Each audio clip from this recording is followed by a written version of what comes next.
Hello and welcome. आप देख रहे हैं आज का बाजार जागरण बिजनेस के डिजिटल प्लेटफॉर्म पे। अगर हम बाजारों की बात करें तो आज थोड़ा बहुत उत्साह है। आज मेरी बात करने से भी आपको पता चल रहा होगा कि थोड़ा ऑप्टिमिज्म जो है बाजार में लौटा है और निफ्टी ने एक बार फिर 25,000 का आंकड़ा पार किया। अभी तो उसके नीचे कामकाज कर रहा है, लेकिन आज की क्लोजिंग जो है काफ़ी महत्वपूर्ण रहेगी। आज की क्लोजिंग निफ्टी की कहाँ होती है और यहाँ से फिर निफ्टी कहाँ जा सकता है, उस पर हम चर्चा करेंगे प्रोग्राम के दौरान। इस समय 24,974 का स्तर यहाँ देखने को मिल रहा है और 105 अंकों की मजबूती है। वहीं अगर हम बैंक निफ्टी में देखें तो 400 अंक के आसपास की मजबूती देखने को मिल रही है। 390 पॉइंट्स 54,606 के स्तर के ऊपर कामकाज कर रहा है। 54,500 का आंकड़ा जो था वो काफ़ी एसेंशियल एक रेजिस्टेंस बना हुआ था, उसको तोड़ के उसके ऊपर काम करना, तो यहाँ भी थोड़ा बहुत सपोर्ट जो है बाजार को मिलते हुए आज जिस खबर के चलते हुए बाजार में एक अच्छा रुझान देखने को मिल रहा है वो एक बार फिर है ट्रम्प ट्वीट। यानी कि ट्रम्प साहब ने ट्वीट किया कि वो इंडिया के साथ जो है बातचीत बिल्कुल नेगोशिएशंस जारी रखेंगे। उसके बाद हमारे प्राइम मिनिस्टर का भी ट्वीट आया जिनमें उन्होंने कहा कि हाँ बिल्कुल हम बहुत क्लोजली एसोसिएटेड रहे हैं as far as the trade is concern, so we should negotiation should start once again. और उसके बाद ये खबर आई कि सितंबर के अंत तक जो है इंडिया और यूएस की बैठक जो है वो शुरू हो सकती है ऑन नेगोशिएशंस वंस अगेन। पर इसमें एक ट्विस्ट ये है कि ट्रम्प साहब ने इंडिया के लिए तो ये कहा, लेकिन उन्होंने ईयू को ये कहा है कि हमें तैयार होना चाहिए रशिया पे सैंक्शंस लगाने के लिए, और ईयू को बोला है कि पहले आप करें उसके बाद हम आपके साथ है टाइप्स। और अगर ऐसा होता है तो फिर नेगोशिएशन तो होगी इंडिया और यूएस के बीच में, लेकिन नेट इम्पैक्ट जो है वो नील हो जाएगा। But this is a geopolitical situation जो किसी के हाथ में नहीं है, किसी के बस में नहीं है। हम देख रहे हैं कि हम एक दायरे में फंसे हुए हैं, निकल नहीं पा रहे हैं, पर अब निकलेंगे या नहीं निकलेंगे इस पे हम बातचीत करेंगे। हमारे साथ दो खास मेहमान जुड़ चुके हैं। Mister Amit Goyal, he is co-founder and chief global strategist at Pace 360, and Mr. Mudit Goyal, he is a SEBI registered analyst and a technical analyst। तो आज हमारे साथ पहली बार जुड़ रहे हैं, तो आप दोनों का बहुत बहुत स्वागत है कार्यक्रम में, Mudit and Amit sir. Amit sir, let me start with you. ये जो आप सुबह से ट्वीट देख रहे हैं उसके चलते हुए बाजार को तो सपोर्ट मिला है, बट हमें कितना ऑप्टिमिस्टिक होना चाहिए और बाजार की दिशा आपको यहाँ से कहाँ लगती है? गीतू, आई थिंक एक शॉर्ट टर्म जो है हमारे पास एक बाय सिग्नल आया था अबाउट 2 weeks बैक, जब निफ्टी अराउंड 24,500-600 के दरमियान था। और वहां से जो है निफ्टी अब काफी बढ़ चुका है। हालांकि काफी स्क्यूड रैली आई है क्योंकि आईटी ने एक बड़ा रोल प्ले किया है इस रैली में। अब मेरा ऐसा मानना है कि मार्केट में यहाँ से कोई बहुत ज्यादा अभी अपसाइड हमें नहीं दिख रहा है। ओके।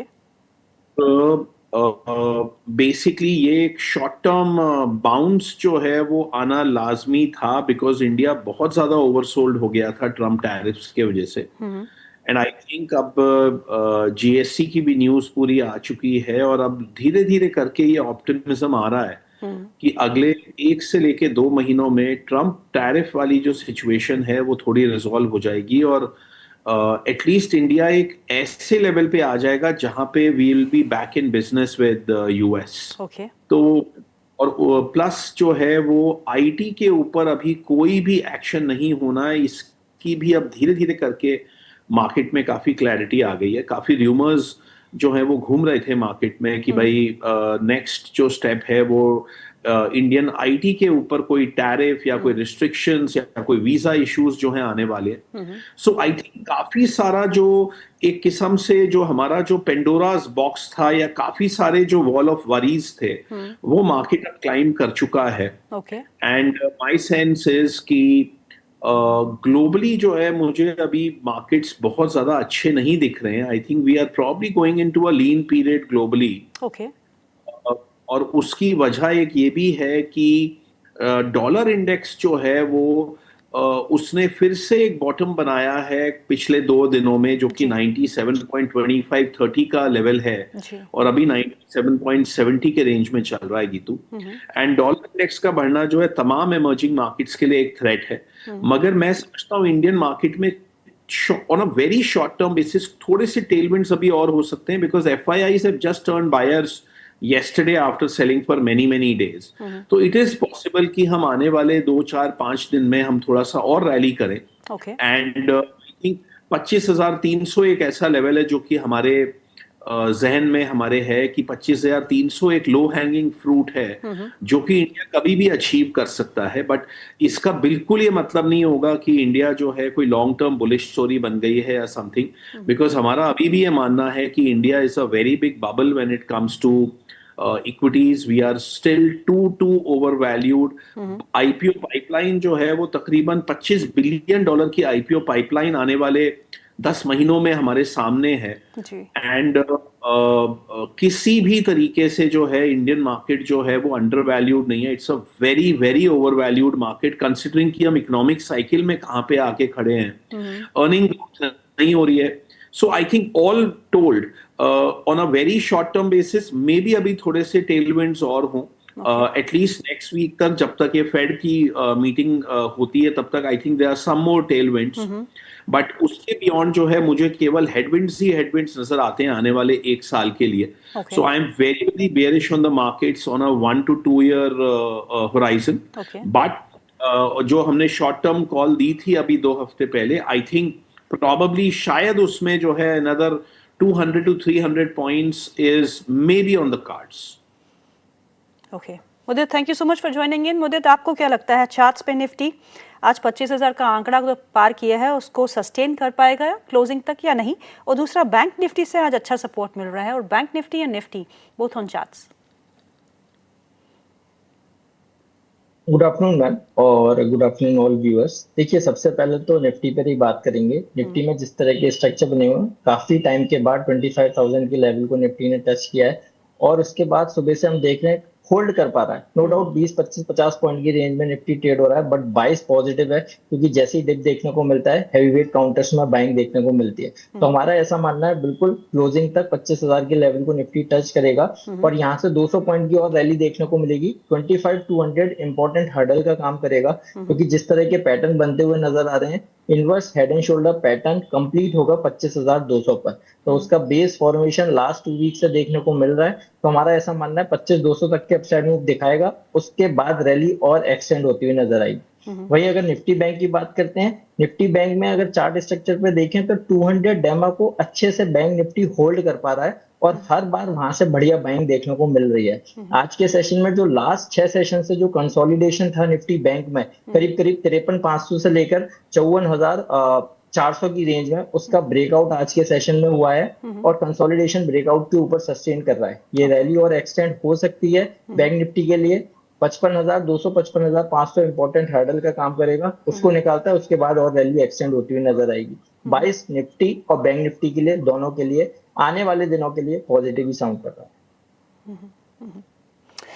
अमित सर, आपने कहा कि आप वेरी शॉर्ट टर्म में मार्केट्स को यहाँ से बेहतर देखते हैं, 200 से 300 का पॉइंट का इजाफा और आप इन लेवल्स पर देखते हैं, लेकिन अभी तक जो इतने पॉजिटिव्स प्ले आउट हुए हैं, फॉर एग्जांपल RBI का लिक्विडिटी इन्फ्यूज करना, ब्याज दरों में 100 बेसिस पॉइंट की कटौती, GDP growth at 7.8%, now GST rationalisation, उसके बाद अगर ट्रम्प टैरिफ्स पे कुछ निकल के आता है, तो आपको नहीं लगता कि ये सब मिलकर the Nifty level should go beyond the all-time high, say next 6 to 7 months? Geetu, देखिए, वैसे तो मार्केट में कुछ भी चीज पॉसिबल रहती है, but we can only talk about probabilities. मुझे लगता है कि निफ्टी का ऑल टाइम हाई पे जाना, या इवन 25,700 जो कि हमने जून एंड जुलाई बिगनिंग में, जुलाई के फर्स्ट वीक में जो हमने लेवल्स कायम किए थे तकरीबन 25,700 निफ्टी पे, मुझे लगता है कि चांसेस मुझे कम लगते हैं कि ऐसा कुछ होएगा. क्योंकि ग्लोबली जो है वो कंसर्न्स बढ़ते जा रहे हैं. सो देखिए, 2 चीजें होती हैं गीतू. एक होता है ग्लोबल पर्सपेक्टिव, और एक होता है इंडिया का रिलेटिव आउट परफॉर्मेंस या अंडर परफॉर्मेंस. ये फैक्ट है कि India was one of the worst performing markets in the world till let's say a couple of weeks back, क्योंकि पूरा वर्ल्ड बहुत अच्छा कर रहा था, और इंडिया जो है वो सिंगल आउट हो गया था पूरे वर्ल्ड में।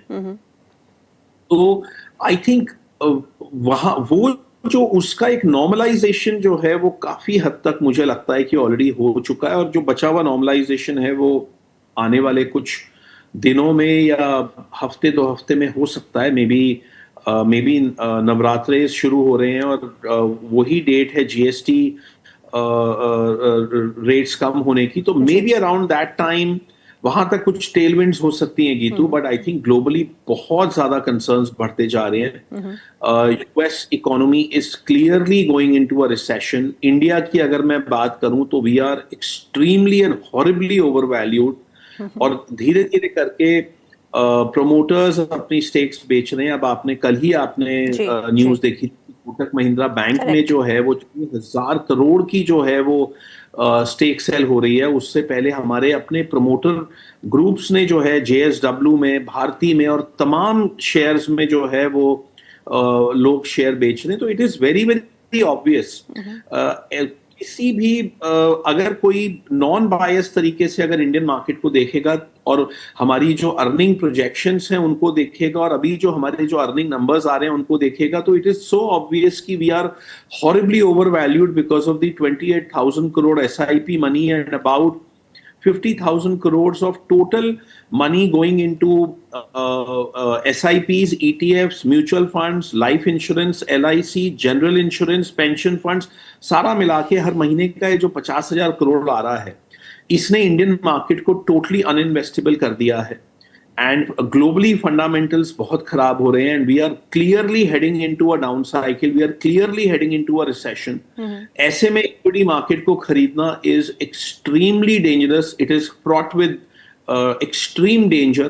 कहने को जो है यहाँ से रैली एक्सटेंड कर सकती है और मे बी जो है हम 26,000 भी चले जाएं, बट आई वुड से उसकी प्रोबेबिलिटी बहुत कम है Geetu. And any rational investor should be looking to exit the Indian market on every rise from here, like what promoters are doing and what overseas institutions are doing, rather than buy here, Gitu. Unfortunately, ये situation है, next 1 year to 2 years are looking extremely bleak for not just the Indian equities but for global equities. But I think Indian equities massively underperform करने वाले हैं because ये जो SIP और non-nuanced money जो हर महीने आ रहा है, कहीं ना कहीं जाके people are going to lose their patience. I don't know whether it will happen in 1 year or 1.5 years or 2 years, but we clearly have a very long and a very dangerous bear market ahead of us over the next 2 years. बिल्कुल, मैंने भी एक बहुत जगह पढ़ा भी है और समझती भी हूँ कि रिटेल मनी जो है that is giving exit to the big hands, the powerful hands like promoters, like PE funds. तो रिटेल का पैसा ही है जो एग्जिट उनको दिला रहा है because retail is pushing up the markets higher और they holding the stocks up. लेकिन हम टेक्निकल वाले से बोलेंगे कि फंडामेंटल ना सुने और अपने लेवल्स पे ज़रूर काम करें बिकॉज शॉर्ट टर्म में we are seeing good bounce कुछ सेक्टर्स में आज, और उसमें आईटी शामिल है। मुझे आईटी स्टॉक्स को अगर देखें तो यहाँ काफ़ी अच्छा एक रुझान देखने को मिल रहा है। उसके लिए बहुत सारे ट्रिगर्स है। एक तो फेड की बैठक है जहां ब्याज दरों में कटौती की संभावनाएं बढ़ गई हैं, एग्रेसिव कट की भी बात सुनने को मिल रही है, और साथ में ट्रम्प साहब ने अभी तक आईटी स्पेस को हाथ नहीं लगाया है, जो बहुत समय से रूमर चल रहा था कि IT will be the next on radar for Trump. ऐसा कुछ नहीं सुनने को मिला। और दूसरा, ओवरसोल्ड टेरिटरी में थे, अंडर परफॉर्मिंग सेक्टर रहा है। आज इसमें काफ़ी अच्छा एक मोमेंटम देखने को मिल रहा है। और अगर टॉप गेनर्स देखे निफ्टी आईटी इंडेक्स पे तो यहाँ ओरेकल सबसे ऊपर है, क्योंकि ओरेकल की जो पेरेंट कंपनी है वहाँ पे नतीजे काफ़ी अच्छे आए और क्लाउड स्पेस को लेके गाइडेंस उन्होंने बहुत अच्छी दी है।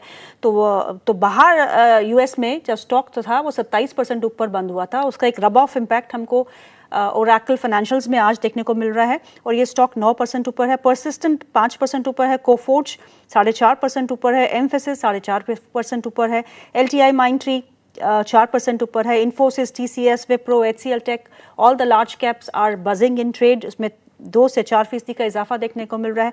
मुदित, आईटी स्पेस में आपको क्या पसंद है, कौन सा स्टॉक आप यहाँ खरीदने की सलाह देंगे? देखिए, आईटी स्पेस में हम 2 स्टॉक्स पर बात करेंगे। सबसे पहले LTI माइंडट्री, और इस स्टॉक को हम यहाँ पर इन्वेस्ट करके चलने की सलाह देंगे, क्योंकि वीकली चार्ट्स पर स्टॉक में एक बड़ा ब्रेकआउट देखने को मिला है। वीकली चार्ट्स अगर आप देखेंगे तो फ्लैग पैटर्न का ब्रेकआउट LTI माइंट्री में आज के सेशन में हुआ है और बढ़िया वॉल्यूम के साथ, और सेक्टर में बाइंग है, सेक्टर में स्ट्रेंथ के साथ ब्रेकआउट देखने को मिला है। जी। जिस तरह का यहाँ पर ब्रेकआउट आया है, हमें करीब करीब इसमें 6500 तक के अपसाइड मूव नजर आते हैं। 6500 रुपए के टारगेट्स के लिए 3 से 4 महीने की नजरिए से आप यहाँ पर लॉन्ग पोजीशन बना के चल सकते हैं। स्टॉप लॉस रहेगा 5000 का। वहीं दूसरा अगर हम बात करें कोफोर्ज के स्ट्रक्चर पर अगर बात करते हैं तो डेली चार्ट्स पे कोफोर्ज में एक inverse head and shoulder pattern का ब्रेकआउट देखने को मिला है, और ये पैटर्न का ब्रेकआउट है करीब करीब 2000 रुपए से स्टॉक में करेक्शन देखने को मिल रहा था, और लास्ट 2-2.5 महीने से जो कंसोलिडेशन था उस कंसोलिडेशन में ये पैटर्न बनाया है, और उसका ब्रेकआउट आज के सेशन में हुआ है। वॉल्यूम के साथ बाइंग देखने को मिल रही है। कोफोर्ज में यहाँ पर रैली और स्ट्रेच हो सकती है। 2000 तक के अपसाइड मूव फिर एक बार कोफोर्ज में नजर आते हैं, तो कोफोर्ज को भी लॉन्ग करके चल सकते हैं। थोड़ा नजरिया रखेंगे 3 से 4 महीने का, 2000 तक के टारगेट्स नजर आते हैं। स्टॉप लॉस रहेगा 1650। आज टेक्सटाइल शेयर में भी काफ़ी अच्छा इजाफा देखने को मिल रहा है पोस्ट जो आज सुबह से हम ट्वीट पे देख रहे हैं उसके चलते